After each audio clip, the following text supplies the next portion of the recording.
एक पिता अपने ही बहू के साथ दुष्कर्म करता है, लेकिन जब उसके बेटे देख लेते हैं दुष्कर्म करते हुए तो उसके अपने पिता के साथ ऐसे खौफनाक घटना को अंजाम देते हैं। तो इस घटना को सुन के आपके पैरों तले ज़मीन खिसक जाएगी।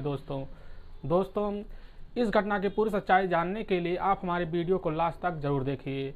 नमस्कार दोस्तों, मेरा नाम प्रदीप कुमार है। आप हमसे जुड़ने के लिए हमारे चैनल को सब्सक्राइब जरूर करें।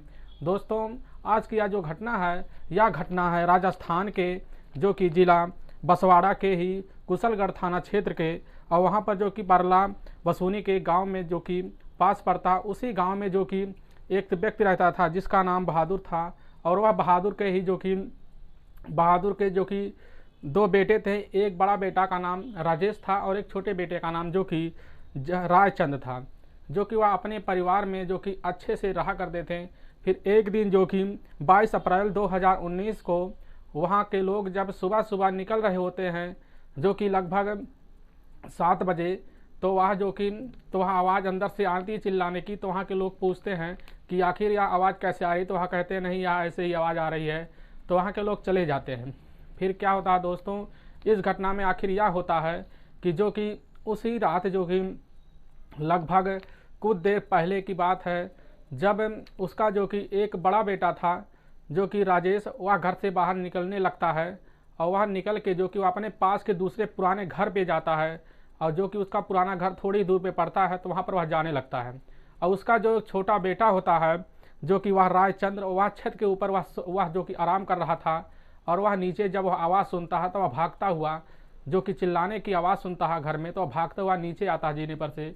तो वह देखता उसका जो पिताजी होता है, वह जो कि बहादुर, वह अपनी ही बहू के साथ दुष्कर्म कर रहा था। और जैसे वह दुष्कर्म करने का प्रयास कर रहा होता है, तो उसी समय जो कि रायचंद्र पहुंचता, अपने पिताजी को उठा के वहां से दूर झटक देता है और उनसे बोलता है कि तुम क्या कर रहे हो।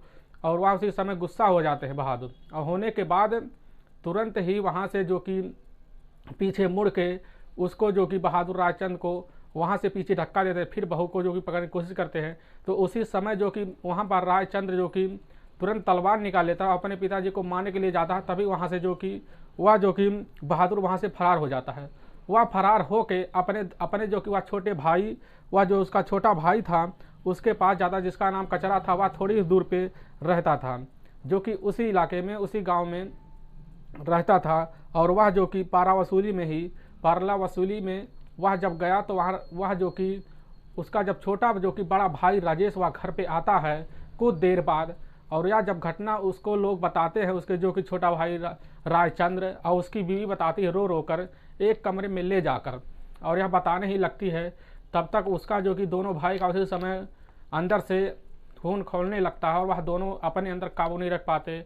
और वहाँ से दोनों जो कि डंडे निकाल कर और तलवार लेकर और वहाँ से दौड़ते हुए जाते हैं, जिससे वह जो कि बहादुर, वह अपने छोटे भाई के साथ, वह जो कि कचरा के साथ वहाँ पर बगल में ही चारपाई पे सो रहा होता है। तब तक दोनों भाई पहुँचते हैं, और पहुँचते ही उसका जो कि उसी समय पीछे से तलवार से हमला कर देते हैं, चाकुओं से, और मारते मारते वहाँ पर तुरंत ही दम तोड़ देता है।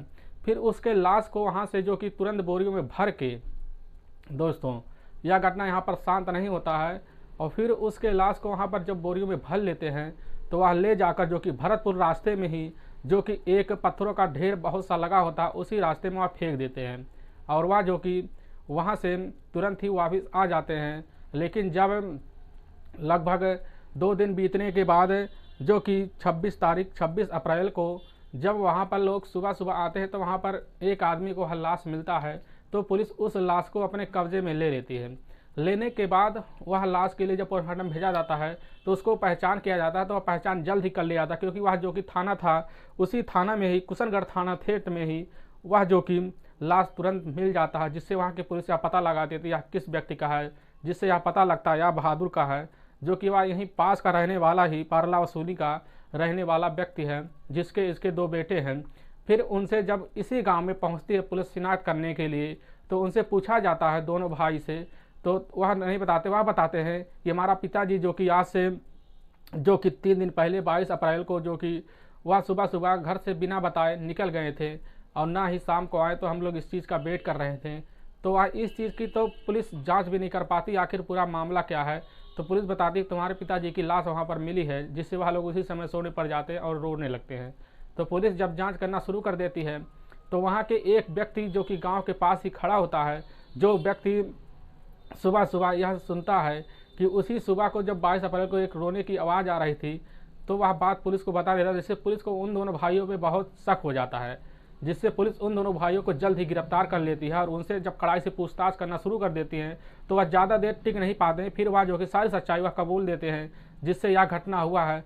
फिर इनके मुंह से यह घटना सुनने के बाद पुलिस भी हैरान और परेशान हो जाती है और उनको जो कि जेल तुरंत भेज दिया जाता है। दोस्तों आप इस घटना के बारे में क्या कहना चाहेंगे? क्या पिता को सज़ा मिलना यही सही था और इन दोनों भाइयों को क्या सज़ा होना चाहिए, और ऐसे लोगों को जो कि क्या सज़ा होना चाहिए था, लेकिन इस सज़ा तो मिल ही गया। दोस्तों आखिर यह जल्दबाजी में लिया गया बहुत फैसला था जो इनको अपनी ज़िंदगी से भुगतना पड़ा और इन दोनों को अब जेल में रहना पड़ेगा ज़िंदगी भर। दोस्तों आप इस घटना के बारे में जो भी कहना चाहेंगे हमारे कमेंट बॉक्स में ज़रूर करें। दोस्तों इस घटना का मकसद हमें आपको बस ठेस पहुंचाना नहीं है, बस आपको जागरूक और जो कि सावधान करना। दोस्तों अगर दोस्तों हमारा वीडियो पसंद आ रहा तो हमारे जो कि वीडियो को ज़्यादा से ज़्यादा शेयर कर दें, जिससे हम आपके बहुत आभारी रहेंगे। फिर मिलेंगे नेक्स्ट वीडियो में, तब तक के लिए राम राम, जय हिंद दोस्तों।